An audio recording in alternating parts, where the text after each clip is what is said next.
Well, hello. Thank you for clicking on this video. Now, let's talk about how you might fail or will fail when it comes to your worm bin. If you don't have a plan, you're going to fail. You only have two choices. Your worms could either be indoors or outside. So you have to decide where they're going to be. If you want them inside and your family's not on board, that could be a major issue. But if you have them outside, you got to figure out the location. There could be a chance of ants getting to your worm bin. They have to be stored in a cool environment and heated in the winter. Now, when it comes to that, you're going to have to make sure that there are drainage holes on the bottom if you have a tote system, that the moisture can leave your worm bin. But if you have them inside, you won't have to worry about having drainage holes, because my job is to help you run a successful worm bin. Now, listen to me. If you're going to have it indoors, don't bring leaves into your house, because you have a chance of critters going into your worm bin. And also, don't use your outdoor compost if you're going to bring your worm bin, have the worm bin inside, because you have a chance of critters being in your worm bin.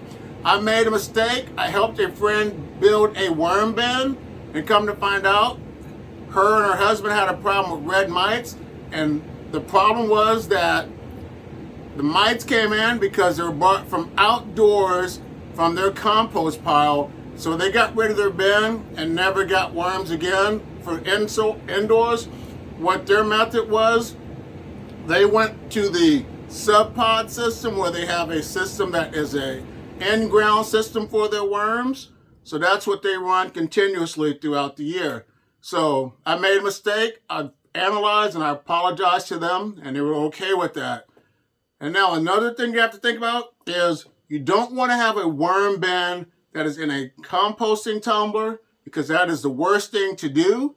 Because once you start to put food scraps into that worm bin, the composter, it will heat up, and there's no chance at all that your worms will be able to get out, so they will die. So don't even think about using a composting tumbler.